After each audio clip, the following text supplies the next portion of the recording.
जब मैं टीवी देख रहा था और जब अन्ना आंदोलन खूब चर्चा में था, बड़े चेहरे थे टेलीविज़न के प्राइम टाइम डिबेट के। आज छोटे हो गए। ये सब मैं शब्द वापस ले लेता हूँ, ठीक है। नहीं, मज़ाक कर रहा हूँ, सॉरी। नहीं, उस वक़्त मतलब क्या है कि मानसिकता होती है कि जो 9 बजे टीवी पे दिख रहा है वो हाँ, तो काफ़ी आप बड़ा है। वही तो छोटे हो गए। हाँ। तो उसके बाद आप चुनाव में आ गए, आपने एक पार्टी जॉइन की। तो मेरा सवाल ये है कि जब आप संपादक थे या जब आप शो कर रहे थे, क्या आपके अंदर कोई पक्षपात लगता था? आपने कभी ये महसूस किया कि मैं किसी एक विचारधारा के प्रति ज़्यादा समर्पित हूँ और वो खबरों पर दिख रहा है? पत्रकार अगर पक्षपाती नहीं होगा तो पत्रकार क्यों होगा? और ये मैं एक दार्शनिक सवाल कर रहा हूँ। हिंदुस्तान के इतने सारे अखबार हैं, हर अखबार का एक पक्ष है ना, इसीलिए तो एक खबर एक होती है और वो हर अखबार अलग-अलग तरीके से देखता है। उसके हेडलाइन अलग-अलग तरीके, खबर तो एक ही है, लेकिन देखने का नज़रिया अलग। ये जो देखने का नज़रिया अलग है, यही तो पक्षपात कह सकते हैं आप। लेकिन जो पक्षपात जिस संदर्भ में इस्तेमाल होता है, उससे इसको थोड़ा, क्योंकि पक्षपात थोड़ा नेगेटिव संदर्भ में इस्तेमाल होता है, मैं उसको नज़रिए के संदर्भ में कह रहा हूँ। अगर आप ईमानदारी सवाल पूछेंगे तो मैं पूरी तरीके से आंदोलन के साथ था, और आज अगर आप मुझसे पूछेंगे तो मुझे लगता है कि हम सब लोग शायद गलत कर रहे थे। हमें आत्ममंथन करने की जरूरत है, और क्योंकि मुझे लगता है कि जो एक लाइन थी वो कहीं ना कहीं लाइन ब्लर हो रही थी, और वो लाइन पत्रकारिता और उसके बीच की जो लाइन थी वो कहीं ना कहीं उसमें गड़बड़ हो रहा था।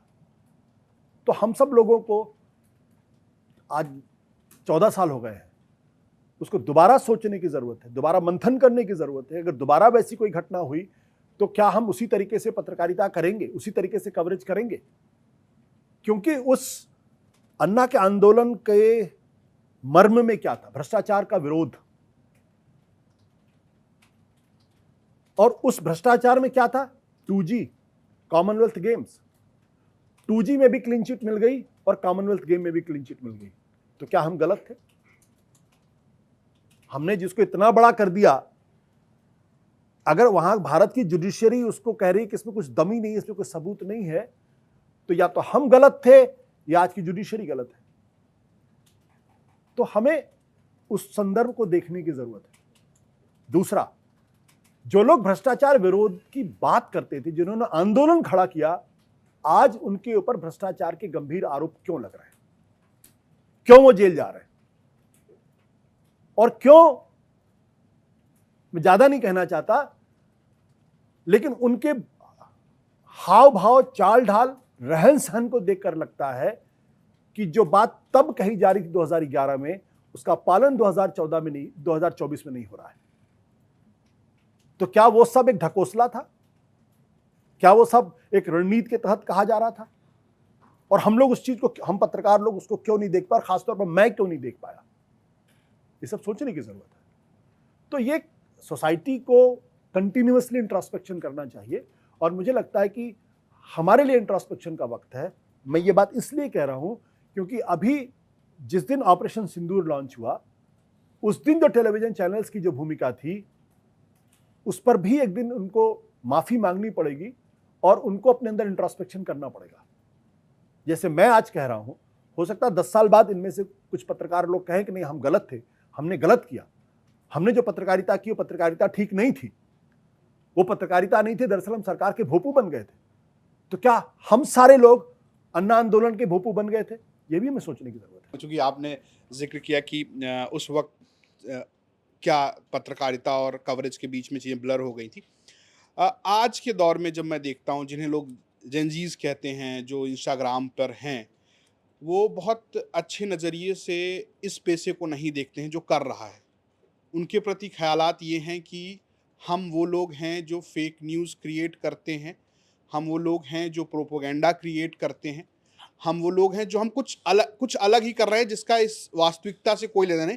और शायद जिस तरीके से ऑपरेशन सिंदूर और भारत-पाकिस्तान के टेंशन को रिपोर्ट किया गया टेलीविज़न पे देर रात तक, कि इस्लामाबाद टाइप चीज़ें जो कुछ भी हुई, उसको लेकर और क्रेडिबिलिटी गिरी है।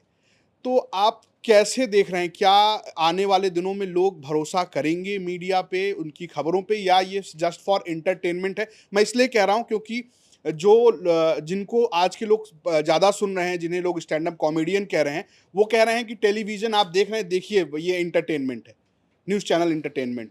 मित्र, आप क्यों चाहते हैं कि मैं इस दफ्तर से बाहर निकलूं, लिंच कर दिया जाऊं? देखिए,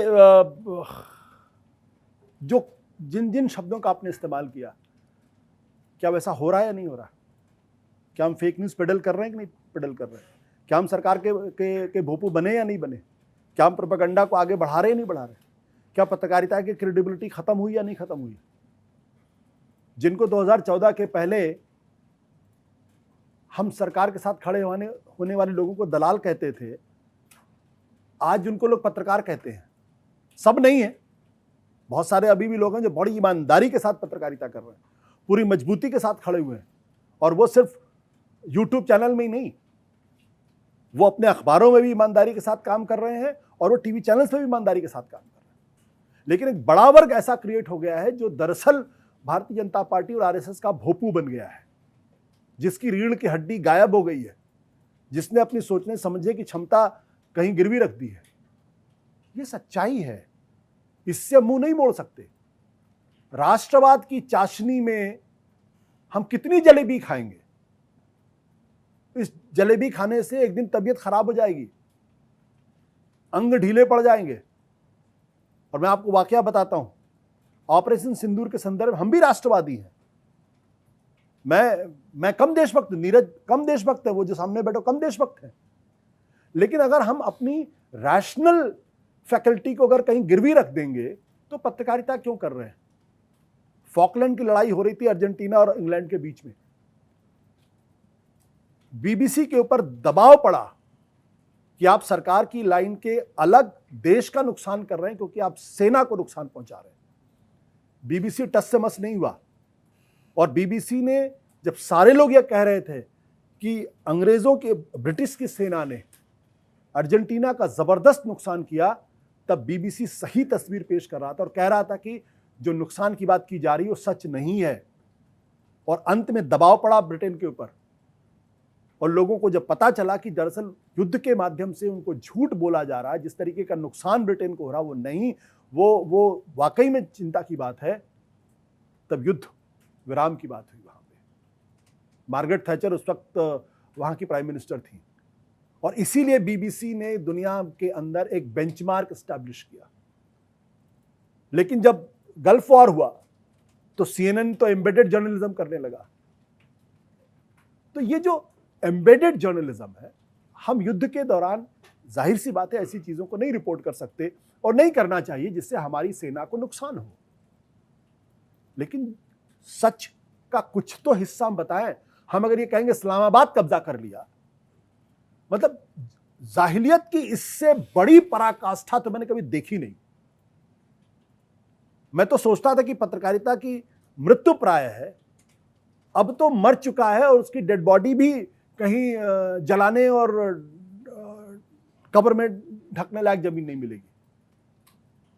मतलब कौन पत्रकार था जिसने कहा कि इस्लामाबाद पे कब्जा हो गया? मालूम है, सेना इस्लामाबाद पे कब्जा करने का मतलब होता है कम से कम 1.5 से 2 महीने का आर्मी का फिजिकल मोबिलाइजेशन चाहिए आपको। ऐसे थोड़ी बार अचानक उठे चल दिए चलो भाई आज इस्लामाबाद कब्जा कर लेते। मतलब कोई जो मुगलों की जो आर्मी थी, मैं इधर काफी मैंने औरंगजेब पे अभी 2 किताबें मैंने हाल में खत्म की और शाहजहां पे भी आधी से ज्यादा पढ़ चुका हूं।